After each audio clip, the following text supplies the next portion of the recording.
Torage Warrior here, just doing some fishing so we can get that fish feast thing for the guild. And I'm going to talk a little bit here about the expansion pack so far. And so first off with PvP, we have I was playing Fury and I was really liking Fury PvP. I was going really well, and pretty much everything Arms has, Fury has something to sort of equal or counterbalance that, except for one thing. Arms has the stun, and as important as CC is now, you can't compete with that. You gotta have the stun in there. It's got the healing reduction that Arms has. It's as mobile, or debatably more mobile than Arms. I know Arms has the thing that lets you charge in combat, but you can, still use charge. You just have to be out of combat to use it, which sounds kind of a pain, but if you think about it, good warriors did that for years back in Classic and in TBC. Warriors did that all the time. So, if you do it ideally, you can charge in and then intercept again. It also has the Arms also has the root immunity from Blade Storm, so you can't be stopped. But Fury also has the Unending Fury, or Heroic Fury, that lets you break out of that anyway. So it kind of has something to balance there as well. Fury, the only thing it has is that the Arms doesn't is a lot more burst. I mean, they're both pretty bursty and pretty good damage, but Fury, if you stack up all of your cooldowns, you can kill someone in just a few globals pretty reliably. At least get them down really low. They have to use something to defend with, otherwise they're going to drop. The whole PvP season so far has been kind of lame, actually.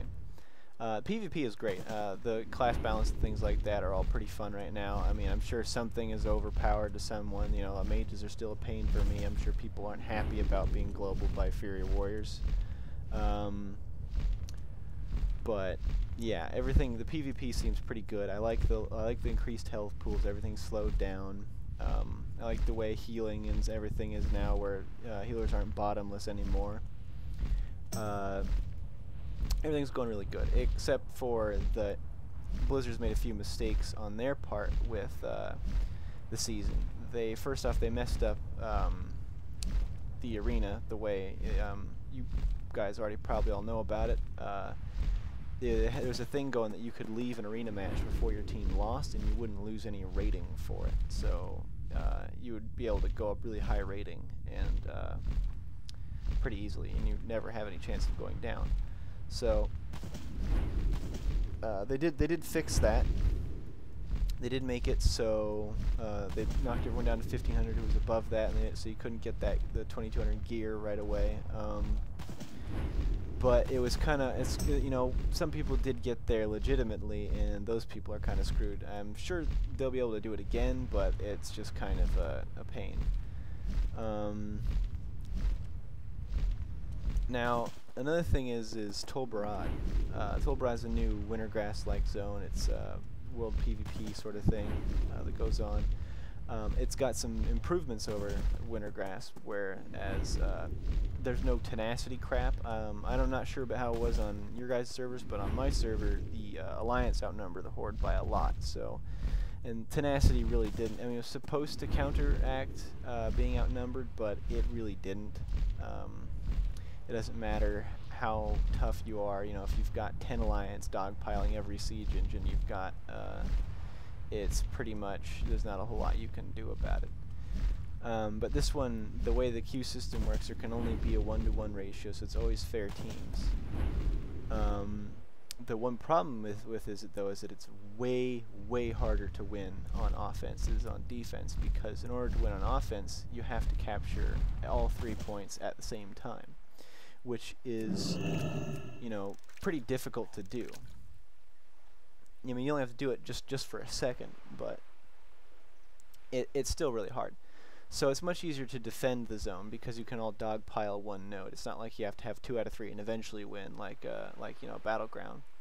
You have to have all 3. So you can all dogpile one node on defense, and you know, as long as you hold that one, then you'll win eventually. So in order to give the, I guess, offensive team more incentive, which, I mean, I don't see what incentive they didn't have. I guess some people were sort of, you know, like, oh, well, why bother, because we're not going to win, so why should I go if it's an offending battle for them. So that kind of ruined the whole thing. So they made it, they increased the reward for winning on offense, but they went way too far. They made it 10 times as much. So there's a 1,800 honor for winning on offense, which is a ridiculous amount of honor. I mean, you get that 7 or 8 times and you can buy every single piece of PvP gear. So is what Realm started doing. They started win trading. You know, they'd lose on purpose when they were on defense so they could go offense next time and then get the bonus honors. So they'd effectively every game they would win 5 because they would lose every other one, and the ones that they won they'd win 10 games worth. So people were getting honor way too fast because they were essentially cheating the system. They since moved it back down to 360, but you know, a lot of people already got way geared out. My realm didn't win trade because the Alliance and the Horde here friggin' hate each other. It's an RP realm. People, you know, have their loyalties and things like that. They, you know, they don't really care what the rewards are. They don't want to let the other guys win. So they, yeah, we didn't win trade at all. So my realm's kind of behind on gear. So for rated battlegrounds, it's kind of difficult to find a group where on my server right now where everyone has as much resilience as what we're running into. So that's kind of all messed up. I mean, it should even out eventually, but you know, for now, it's not too good. PvE raiding has been awesome. Dungeons so far are adequately challenging, and you know, not too difficult where you feel like there's no way you can win. Although Omnitron defense system had a lot of mechanics to learn there, but you know, it's learnable. It's just a lot to remember, kind of thing. You know, they're good fights. So that's going along pretty well, and it also is pretty pleasing to know. People were complaining about it being much too easy before. No one, as far as I know at this point, I think the highest is Paragon at 9 out of 12, and no end bosses have been killed on heroics. So yeah, lasting pretty long there. And this isn't gated or anything like before, where it was, you know, weeks and weeks before people killed Arthas, because it was gated, where meaning you can only do part of the dungeon, you know, for the first couple of weeks. So everything was open right from the get-go, and people still haven't killed it yet. It's just that difficult, and I can definitely see that because, I mean, we're still, I mean, although this is the first week we've had serious raiding going, you know, we're still having a rough time getting it down all down on normal. So yeah, definitely happy with that there. I also like how you don't just get epics to go raid with now. You have to get the blue gear first, and which really makes epics, I mean, maybe the second tier content they won't be as epic, but right now epics are really epic, and I like that about the beginning of an expansion. So like, you know, I've got 2 epic weapons, and there's not very many Fury Warriors right now dual wielding epic 2-handers. You know, I've got, although one is a PvP one, but I did get one from a raid already, so that's doing pretty well. Fury is doing amazingly in raids right now as far as DPS. We kind of spike up to the top in the beginning, because the way Fury is, you stack all your cooldowns, it does a ridiculous amount of damage. But after that, just uncooldowns, without them, your damage starts to dip down. So I pretty much start off always at top and start drifting down from there. So, you know, if you see that happening, don't worry about it. That's going to go away once we get more hit rating and maybe a little bit of haste, so our enrages are a little bit more reliable and things like that. So getting more hits in there. Also, one little talent change I made is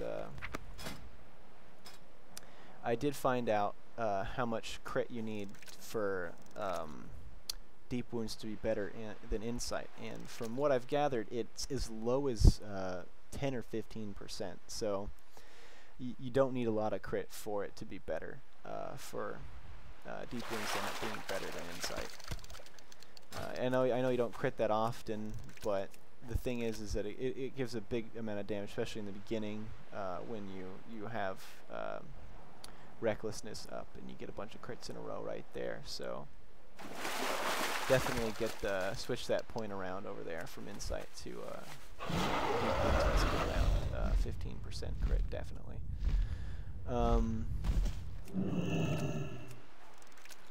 Also, speaking of Fury, there's some new changes that have come out, and I think that's in the PTR build right now, or the coming PTR build, but it's sort of a preview for what's to come, and they are nerfing, a direct nerf to Heroic Strike. They're taking it down, Heroic Strike and Cleave too, so those attacks are having their damage reduced by 20%, so a pretty big chunk in there, and that's because the intention for Heroic Strike is to be a rage dump, and not right now, where it's still pretty much our heaviest hitting attack.